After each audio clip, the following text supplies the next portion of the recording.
नमस्कार। आज हम पढ़ रहे हैं पॉलिटिकल साइंस और आज का हमारा टॉपिक है राज्य और सरकार में अंतर। तो हम राज्य का अर्थ, परिभाषाएं, राज्य के तत्व हम पढ़ चुके हैं। अब है राज्य और सरकार में क्या अंतर होता है अथवा राज्य और समाज में क्या अंतर होता है। तो यहाँ पे यह अंतर स्पष्ट रूप से दिया गया है। राज्य अमूर्त और सरकार मूर्त है। राज्य एक अमूर्त धारणा है जबकि सरकार एक मूर्त ठोस यंत्र है जो व्यक्तियों की निश्चित संख्या के योग से बनती है। दूसरा अंतर है सरकार राज्य की एजेंट होती है। सरकार के माध्यम से राज्य अपनी इच्छा को प्रकट करता है। सरकार राज्य के लक्ष्यों को पूरा करती है और अपनी सभी शक्तियां राज्य से अर्थात उसके सबसे महत्वपूर्ण तत्व जनता से ग्रहण करती है। अगला अंतर है सरकार राज्य का अंग है। सरकार राज्य के लिए आवश्यक 4 तत्वों में से एक है, जबकि राज्य अपने आप में एक व्यापक अवधारणा है। राज्य है तो ही सरकार है, राज्य नहीं तो सरकार नहीं। इसलिए राज्य का अस्तित्व स्वतंत्र है, जबकि सरकार राज्य का एक अंग है या राज्य का एक तत्व है, राज्य को चलाने के लिए आवश्यक तत्व है। राज्य के पास राज सत्ता है, सरकार के पास नहीं। राज सत्ता राज्य का एक महत्वपूर्ण अंग है। सरकार के पास राज सत्ता नहीं रहती क्योंकि लोकतंत्र में जनता सरकार की सभी शक्तियों का स्रोत मानी जाती है।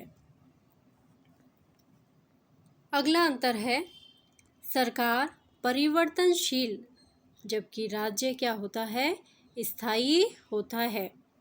सरकार परिवर्तनशील, अभी आपने देखा ही है, चुनाव हुए हैं, सरकार में क्या क्या चेंजिंग आई है, कौन मंत्री बनता है, कौन प्रधानमंत्री बनता है, वो फिर चेंज होते जाते हैं। तो सरकार क्या होता है, परिवर्तनशील होती है, जबकि राज्य स्थायी होता है। राज्य स्थायी होता है और सरकार उस पर उसकी इच्छाओं को चलाने वाली राज्य में जो जनता होती है उसके ऊपर शासन करने के लिए, उसमें शांति व्यवस्था बनाए रखने के लिए सरकार का होना आवश्यक होता है, जो कि परिवर्तनशील होती है। राज्य का अस्तित्व स्थायी होता है तथा सदैव एक जैसा रहता है। राज्य के लिए आवश्यक 4 तत्वों का जहाँ संयोग होगा वहाँ राज्य बन जाएगा।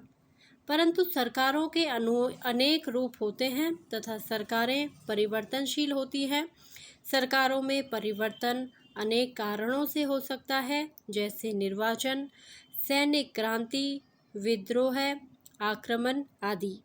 किंतु सरकार में परिवर्तन होने के पश्चात भी राज्य का अस्तित्व बना रहता है। अगला अंतर है राज्य की सदस्यता अनिवार्य होती है, सरकार की नहीं होती। व्यक्ति जन्म होते ही राज्य का अनिवार्य रूप से सदस्य बन जाता है, यानी वो राज्य का नागरिक बन जाता है। इस प्रकार राज्य की सदस्यता क्या होती है, अनिवार्य होती है, जबकि सरकार का सदस्य बनना व्यक्ति की इच्छा पर निर्भर करता है।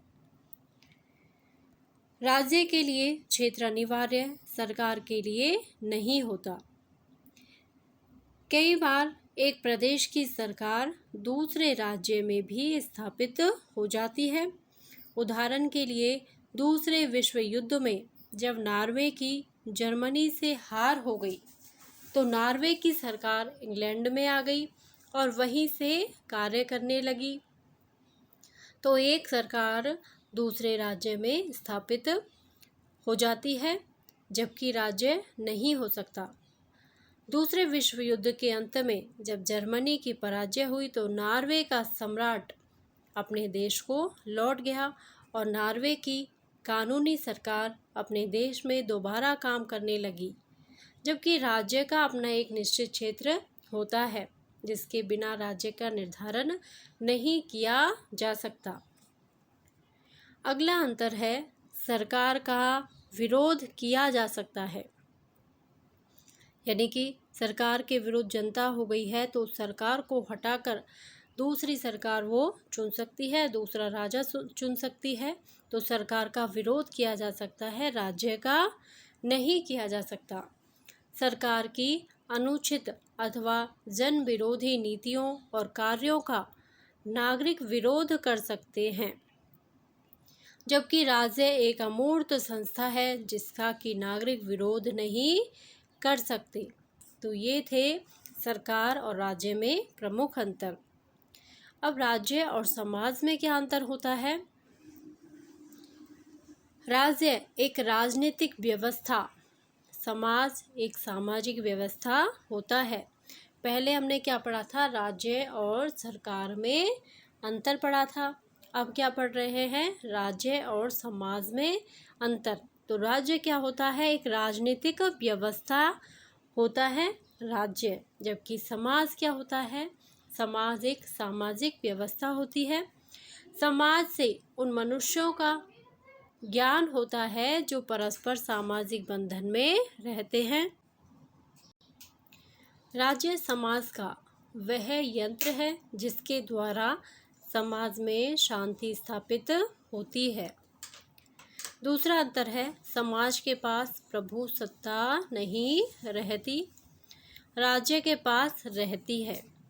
राज्य के कानून भंग करने पर राज्य द्वारा दंड दिया जा सकता है। समाज राज्य से पहले बना है।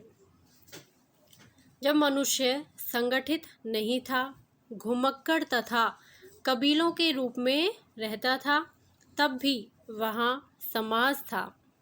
तो समाज क्या था?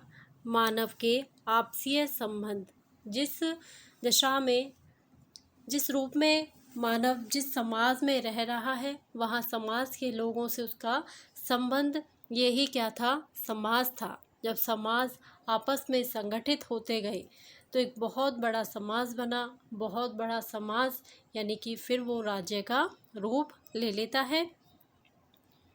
राज्य का विकास बाद में हुआ जब मनुष्य ने सभ्यता से तथा संगठित होकर रहना सीखा, तो क्या बना? राज्य बन गया। राज्य मनुष्य के राजनीतिक पहलू से संबंधित है, समाज नैतिक पहलू से। समाज के लिए क्षेत्र आवश्यक नहीं, राज्य के लिए है। समाज स्थानीय भी है और अंतर्राष्ट्रीय भी हो सकता है। तो समाज राज्य से भी व्यापक है, लेकिन राज्य के पास प्रभु सत्ता होती है और संगठन होता है, इसलिए राज्य को समाज से बड़ा माना गया है। तो ये थे राज्य और समाज में प्रमुख अंतर। धन्यवाद। यदि आपको यह वीडियो अच्छा लगा हो तो प्लीज़ मेरे वीडियो को लाइक करें, शेयर करें और मेरे चैनल को सब्सक्राइब करें। Thank you.